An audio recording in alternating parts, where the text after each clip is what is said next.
بسم اللہ الرحمن الرحیم نحمدہ ونصلی ونسلم علی رسولہ الکریم اما بعد فاعوذ باللہ من الشیطان الرجیم بسم اللہ الرحمن الرحیم حامیم والکتاب المبین انا انزلناہ فی لیلۃ مبارکۃ انا کنا منذرین فیہا یفرق کل امر حکیم امرا من عندنا انا کنا مرسلین رحمتا من ربک انہ هو السمیع العلیم آمنت باللہ صدق اللہ العظیم وبلغنا رسولہ النبی الکریم الامین ونحن على ذلك لمن الشاہدین والشاکرین والحمد للہ رب العالمین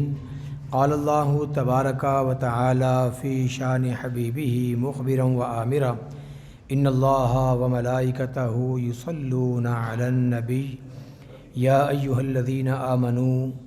صلوا علیہ وسلموا تسلیما۔ ادب و احترام سے مل کر حضور کی بارگاہ میں اپنی حاضری پیش کر لیں۔ پڑھیے صلی اللہ علیہ یا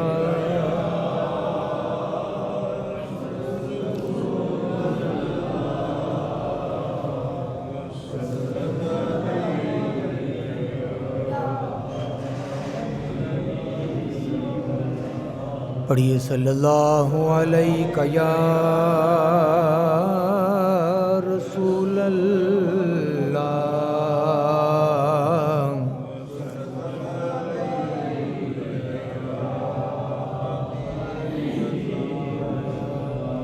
آئیے مل کر حضور کی بارگاہ میں وہ کلمات پیش کرتے ہیں جو حضور کی بارگاہ سے قبولیت کا شرف حاصل کر چکے ہیں۔ وہ کون سے کلمات ہیں؟ آئیے مل کے پڑھتے ہیں۔ بلغ العلا بکمالہ کشف الدجی حسن جمیع صلو تیرے ذکر کی ہیں یہ برکتیں میرے بگڑے کام سنور گئے۔ تیرے ذکر کی ہیں یہ برکتیں میرے بگڑے کام سنور گئے کہ جہاں تیری یاد ہو یا نبی وہیں رحمتوں کا نزول ہے۔ بلغ العلا کشف الدجی حسن جمیع صلو جسے چاہا در پہ بلا لیا جی جسے چاہا در پہ بلا لیا جسے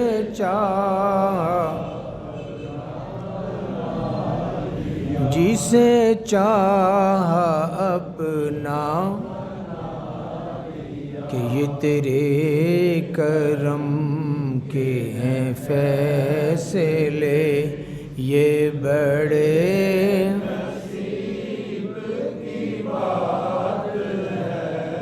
بلغ العلا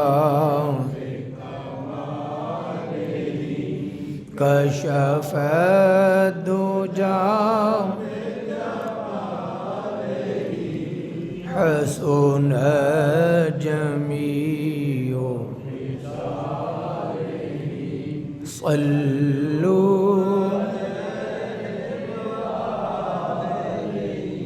حمد و صلات کے بعد بہت احترام کے لائق حاضرین اور سامعین، قرآن مجید فرقان حمید کی سورہ الدخان کی چند ابتدائی آیات خطبہ میں پڑھنے کی سعادت حاصل کی۔ سب سے پہلے ہم ان کا ترجمہ اپنے ذہنوں میں تازہ کریں گے اور اس کے بعد اس حوالے سے چند باتیں جو یقیناً موقع کی مناسبت سے ہیں انشاءاللہ دہرائیں گے، اس امید پر کہ رب کائنات ہمیں اپنے پاک کلام کا صحیح فہم نصیب فرما دے اور ہم سب کو اس پہ عمل کرنا آسان فرما دے، کہ اس کی مہربانی کے بغیر، کرم نوازی کے بغیر پتہ بھی نہیں ہلتا۔ لہٰذا ہمیشہ اللہ پاک سے انسان کو کار خیر کی توفیق مانگنا بھی چاہیے اور عمل کرنے کی جو توفیق ہے وہ بھی اللہ پاک سے مانگتے رہنا چاہیے۔ تو ان آیات مبارکہ کا ترجمہ سماعت فرما لیں۔ حامیم یہ حروف مقطعات میں سے ہے۔ والکتاب المبین، قسم اس روشن کتاب کی۔ انا انزلناہ فی لیلۃ مبارکۃ، بے شک ہم نے اسے برکت والی رات میں اتارا۔ انا کنا منذرین، بے شک ہم ڈر سنانے والے ہیں۔ فیہا یفرق کل امر حکیم، اس میں بانٹ دیا جاتا ہے ہر حکمت والا کام۔ امرم من عندنا، ہمارے پاس کے حکم سے۔ انا کنا مرسلین، بے شک ہم بھیجنے والے ہیں۔ رحمتم من ربک، تمہارے رب کی طرف سے رحمت۔ انہ هو السمیع العلیم، بے شک وہی سنتا جانتا ہے۔ یہ 6 آیات ہیں جن کا ترجمہ آپ نے سماعت فرمایا، اور سورہ مبارکہ کا نام الدخان اور پارہ نمبر 25 الیہ یرد علم الساعہ۔ عزیزان گرامی، اللہ پاک نے روشن کتاب کی قسم اٹھائی، اور روشن کتاب سے مراد قرآن مجید فرقان حمید ہے، جو حلال و حرام وغیرہ کا احکام بیان فرمانے والا ہے۔ اس لیے رب کائنات نے اس پاک کلام کی قسم اٹھا کے یہ بات ارشاد فرمائی کہ انا انزلناہ فی لیلۃ مبارکۃ، بے شک ہم نے اسے برکت والی رات میں اتارا۔ قرآن پاک کے نزول کا بھی اس میں ذکر ہے، اور برکت والی وہ کون سی رات ہے جس کے بارے میں ہمیں بات کرنا ہے۔ قرآن پاک کے نزول کے حوالے سے یہاں پہ لکھا ہے اس تفسیر کے اندر کہ اس رات سے یا شب قدر مراد ہے یا شب براءت مراد ہے۔ اس شب میں قرآن پاک بتمام ہی لوح محفوظ سے آسمان دنیا کی طرف اتارا گیا، پھر وہاں سے حضرت جبریل امین 23 سال کے عرصہ میں تھوڑا تھوڑا لے کر نازل ہوئے۔ اس شب کو شب مبارکہ اس لیے فرمایا گیا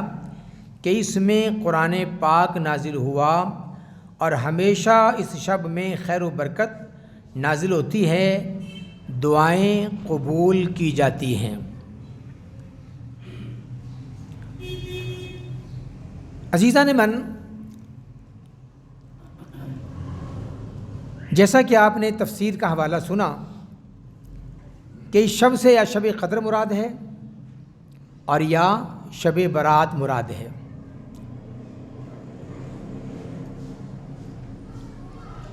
مفسرین کی ایک بڑی جماعت یہ کہتی ہے کہ یہاں جس رات کا تذکرہ ہے اس سے مراد شب قدر ہے، اور بعض مفسرین یہ کہتے ہیں کہ اس رات سے مراد شب برات ہے۔ آپ جانتے ہیں کہ شب برات شعبان المعظم کی 15ویں رات کو کہتے ہیں۔ عموماً ہمارے ہاں اس کو جانا بھی جاتا ہے، پہچانا بھی جاتا ہے، اور اس حوالے سے خاصا اہتمام بھی گھروں میں کیا جاتا ہے۔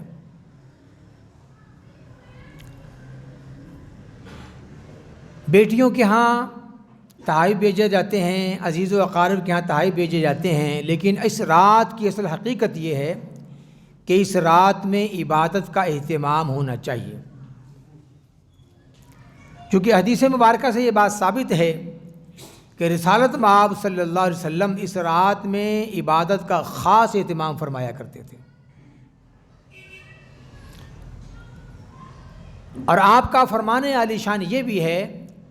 کہ اس رات میں اللہ پاک گناہ گاروں کی بخشش فرماتا ہے۔ اور کتنے گناہ گاروں کی بخشش فرماتا ہے؟ فرمایا جتنے بنی کلب کی بکریاں ہیں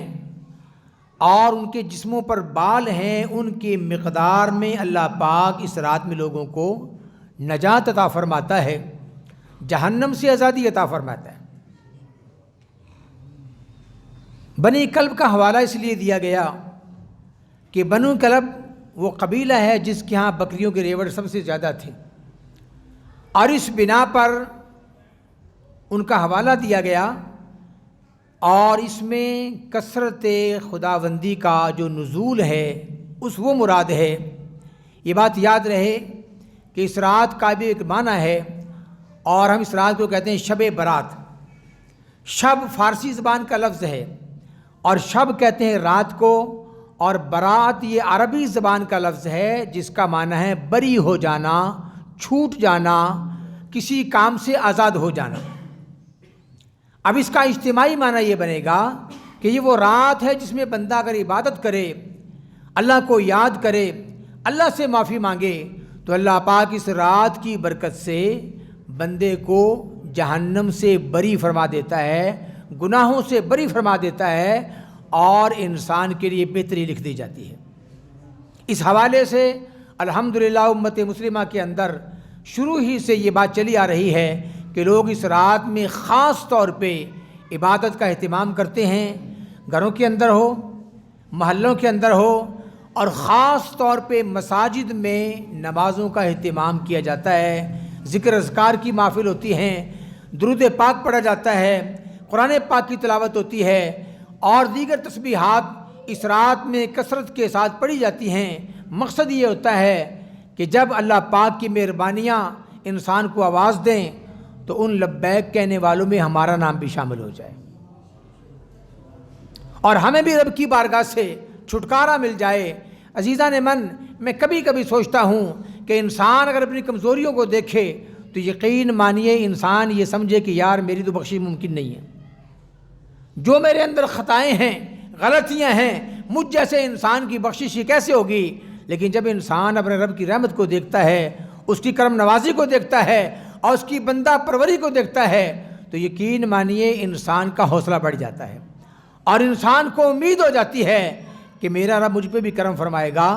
اور وہ مجھے بھی بخشش عطا فرما دے گا۔ یہ بات یاد رہے، انسان کی عبادات اپنی جگہ، انسان کی ریاستیں اپنی جگہ، انسان کے ساتھ اللہ پاک وہی سلوک فرماتا ہے جیسا انسان اپنے رب کے بارے میں گمان رکھتا ہے۔ گمان یہ ہو کہ میرے رب کی رحمتیں بڑی وسیع ہیں، اس کا معاف کر دینا بڑا وسیع ہے، اور وہ معاف کر دینے کو پسند کرتا ہے، اور وہ ایک ماں سے 70 درجے بڑھ کر اپنے بندے سے پیار کرتا ہے، تو میں بھی معافی کا حقدار بن جاؤں گا، اور بن سکتا ہوں، تو یقیناً انسان معافی کا حقدار بن جائے گا۔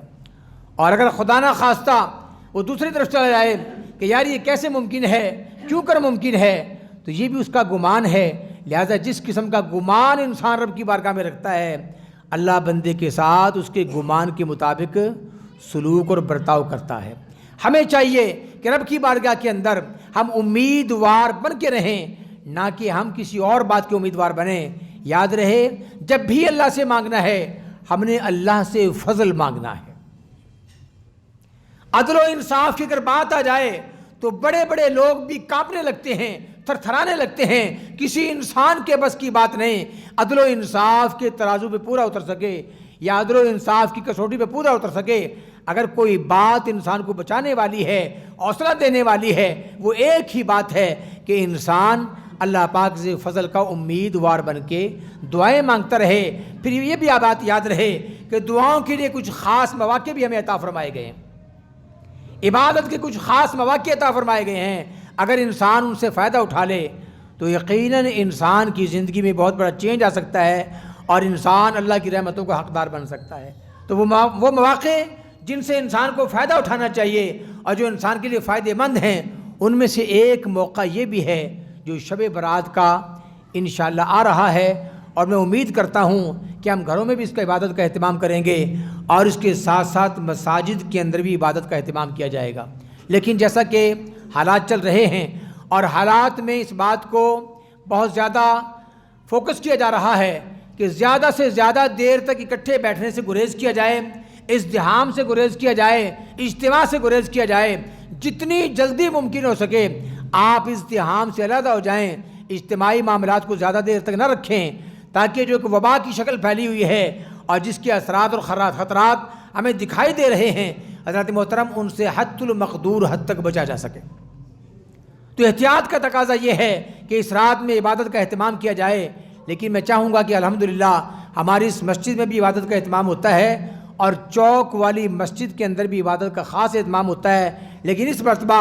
ہم نے حالات کے پیش نظر اپنے شیڈول کے اندر کوئی تھوڑا تبدیلی کی ہے، اور وہ تبدیلی یہ کی ہے کہ نماز کے بعد تھوڑی دیر کے لیے مختصر محفل پاک ہوگی جس میں تلاوت ہوگی، نعت ہوگی، اس رات کے مختصر فضائل بیان کیے جائیں گے۔ اس کے بعد انفرادی طور پر عبادت کرنے کے لیے احباب کو دعوت دی جائے گی۔ کیا مسجد کھلی ہوئی ہے، مسجد میں بیٹھ کے عبادت کرنا چاہیں تو یہ مقام بھی حاضر ہے، گھر میں بیٹھ کے عبادت کرنا چاہیں وہ مقام بھی حاضر ہے۔ جس مقام پہ آپ زیادہ سہولت محسوس کریں آپ وہاں پہ عبادت کر سکتے ہیں، اور اس کے بعد نماز تسبیح جو اس رات میں عام طور پر پڑھی جاتی ہے اس کا بھی ٹائم بتا دیا جائے، اس ٹائم پہ بیٹھ کے تمام دوست نماز تسبیح پڑھ لیں اور اس کے بعد دعا مانگ کے اللہ پاک کی رحمتوں کی حقدار بن جائیں۔ عزیزان من، اگرچہ یہ نفلی نماز ہے، میں کل ہی ایک پوسٹ پڑھ رہا تھا، ایک فتویٰ پڑھ رہا تھا کہ ہر دور کے اندر علماء احناف کے نزدیک نوافل کی جو جماعت ہے اس کو کراہت میں دیکھا گیا ہے، لیکن وہ فرما رہے تھے کہ ہر دور کے اپنے تقاضے ہوتے ہیں، ہر دور کے اپنے مسائل ہوتے ہیں، جہاں پر سارے لوگ عبادت کرنے والے ہوں، عبادت کا ذوق موجود ہو، لذت موجود ہو، وہاں پر آپ انفرادی عبادت کریں، اور جہاں پر ترغیب دینا مقصد ہو، لوگوں کو بلانا مقصد ہو اور دین کی طرف لگانا مقصد ہو، وہاں پہ آپ اس قسم کی جماعت کروائیں تاکہ لوگوں میں ترغیب بھی پیدا ہو اور یہ بھی بات پیدا ہو جائے کہ ان کو ادا کرنے کا طریقہ بھی ان کو آ جائے۔ تو یہ نیت اگر آپ کی ہو تو پھر حضرات کرام فرماتے ہیں کہ یہ مسئلہ ٹھیک ہے، آپ نوافل کی نیت بھی کروا سکتے ہیں۔ حدیث کا حوالہ دیا گیا اور وہ حدیث کا حوالہ یہ تھا کہ نبی پاک علیہ الصلوۃ والسلام ایک گھر میں تشریف لے گئے، آپ انوائٹ تھے، وہاں پر نماز فرض کا ٹائم نہیں تھا، گھر والوں نے گزارش کی یا رسول اللہ صلی اللہ علیہ وسلم آپ ہمیں یہاں پہ دوگانہ نماز پڑھا دیں، آپ ہمیں یہاں پہ 2 نفل پڑھا دیں۔ تو آپ نے نیت باندھ لی اور وہ گھر والے بھی آپ کے پیچھے کھڑے ہو گئے اور آپ نے وہاں پہ نماز ادا فرمائی، جو اس بات کا ثبوت ہے کہ نوافل کا اہتمام کیا جا سکتا ہے اگر یہ مقصد ہو کہ ہمیں حصول برکت ہوگی اور ہمیں ایک ترغیب کا پہلو بھی اس میں دکھائی دے گا۔ تو ہمارے ہاں جو یہ روایت چل رہی ہے اس کا بنیادی مقصد یہ ہوتا ہے کہ لوگوں میں ترغیب کو پیدا کیا جائے، دین کے قریب سے قریب لانے کی کوشش کی جائے۔ بہرحال یہ رات بڑی برکت والی ہے، یہ بات حدیث پاک میں ملتی ہے کہ ہر رات آخری پہر اللہ پاک کی رحمت اپنے بندوں کو آواز دیتی ہے کوئی مجھ سے معافی مانگنے والا میں اس کو معافی عطا فرماؤں، ہے کوئی مجھ سے رزق مانگنے والا اس کو رزق عطا فرماؤں، ہے کوئی مجھ سے عافیت مانگنے والا میں اس کو عافیت عطا فرماؤں، ہے کوئی ایسا، ہے کوئی ایسا، ہے کوئی ایسا۔ یہ رات کے آخری پہر میں ہر رات کو اللہ پاک کی رحمت آواز دیتی ہے۔ جو اللہ کے نیک بندے ہوتے ہیں وہ ہر رات کو شب برات بنا لیتے ہیں، ہر رات کو شب برات بنا لیتے ہیں، رات کے پچھلے پہر اٹھتے ہیں اور اٹھنے کے بعد اللہ پاک کی بارگاہ میں کھڑے ہو جاتے ہیں، اللہ پاک سے راز و نیاز کرتے ہیں، محبت کی باتیں ہوتی ہیں، نوافل ادا کیے جاتے ہیں، نماز تہجد پڑھی جاتی ہے، لیکن ہم جیسے نکمے سوتے رہتے ہیں۔ لیکن یاد رہے رب کائنات کا مالک ہے، وہ سب کا رب ہے، اس نے دیکھا نیکوکار بندے آگے نکل گئے مگر میرے گناہ گار بندے پیچھے دکھائی دے رہے ہیں، لہٰذا اس کی رحمت کا تقاضا یہ ہوا کہ کوئی رات ایسی بھی ہونی چاہیے کہ جہاں پچھلی رات کا پہلی رات کی کوئی قید نہ ہو، نہ یہ قید ہو کہ رات کے پچھلے پیر آپ نے اٹھنا ہے، نہ یہ قید ہو رات کے اگلے پیر آپ نے اٹھنا ہے۔ لہذا اس کی رحمت کا تقاضا ہوا، اس نے ہمیں چند راتیں ایسی عطا فرمائی ہیں، فرمایا غروب آفتاب سے لے کر طلوع فجر تک یہ رات ساری کی ساری رحمت ہوتی ہے۔ انسان پہلے حصے میں عبادت کر لے، درمیانی حصے میں عبادت کر لے، رات کے پچھلے حصے میں عبادت کر لے، جس حصے میں بھی رب کو یاد کر لے، اللہ کی رحمت و بہانہ تلاش کرتی ہے۔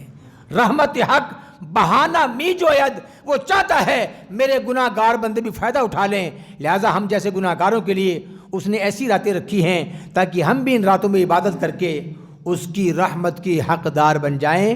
اور موافی کے مستحق بن جائیں۔ عزیزان من، اسی بنا پر ایسی راتوں کو اہتمام کیا گیا ہے۔ تو یہ رات جو آ رہی ہے شعبان کی 15ویں رات عبادت کی رات ہے۔ کھانے پینے کے لیے بہت ساری راتیں ہمارے پاس موجود ہیں، لہٰذا اس رات کو کھانے پینے میں برباد نہ کیا جائے، کھیل تماشوں میں برباد نہ کیا جائے، بچوں کو ایسے کاموں سے روکا جائے جو لہو و لعب میں بھی آتے ہیں اور فضولیات میں آتے ہیں اور شیطانی کاموں میں آتے ہیں۔ حضرات گرامی، اس کی بجائے انہیں آپ ذکر اذکار کے اندر لگائیں،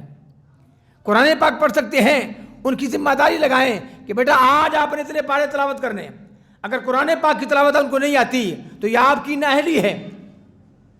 آئندہ کے لیے اس بات کا دھیان رکھیں، انہیں قرآن پڑھنا آ جائے، آپ انہیں درود پاک پڑھنے پہ لگا سکتے ہیں، آپ انہیں تسبیحات پڑھنے پہ لگا سکتے ہیں۔ لا الہ الا انت سبحانک انی کنت من الظالمین، سبحان اللہ والحمد للہ ولا الہ الا اللہ واللہ اکبر ولا حول ولا قوت الا باللہ العلی العظیم۔ اور سب سے آسان ورد اور سب سے آسان وظیفہ لا الہ الا اللہ محمد الرسول اللہ۔ الحمدللہ ہر مومن مسلمان کو کلمہ آتا ہے، لہٰذا اس رات کے اندر آپ خاص طور پہ اہتمام کریں گے کہ کلمہ شریف کا ورد کیا جائے اور اس کے ساتھ ساتھ استغفار کا ورد کیا جائے، اس کے ساتھ ساتھ درود پاک کا ورد کیا جائے، اور جہاں تک ممکن ہو سکے اللہ پاک کی رحمتوں سے حصہ لینے کی پوری کوشش کی جائے کہ اس رات میں لوٹ سے لگی ہوتی ہے، اس کی مہربانیاں عام ہوتی ہیں، ہر کس و ناکس کو عطا فرمایا جاتا ہے۔ کتنی بد نصیبی کی بات ہو کہ اس رات کے اندر بھی ہم لوگ محروم رہ جائیں، لیکن کریم آقا علیہ الصلوۃ والسلام نے فرمایا کچھ لوگ ایسے بھی ہیں کہ جو اس رات میں بھی ان کی بخشش نہیں کی جاتی، وہ ایسے بد نصیب ہیں اس رات کے اندر بھی محروم رہتے ہیں۔ نمبر 1 شرک کرنے والا، اس رات میں بھی اس کی بخشش نہیں ہوتی، لہذا شرک سے توبہ کرنی ہوگی اس کو۔ نمبر 2 مسلسل شراب پینے والا، نمبر 2 بدکاری کرنے والا، اور نمبر 4 ماں باپ کی نافرمانی کرنے والا۔ یہ وہ لوگ ہیں جن کی اس رات میں بخشش نہیں کی جاتی، لہٰذا اگر کوئی ایسی کمزوری ہمارے اندر پائی جاتی ہے تو اس کا جائزہ لیا جائے، اور جائزہ لینے کے بعد صدق کے دل سے اللہ پاک سے معافی مانگی جائے اور اس رات کی برکتوں سے بھرپور فائدہ اٹھانے کی کوشش کی جائے۔ آخر دعوانا ان الحمدللہ رب العالمین۔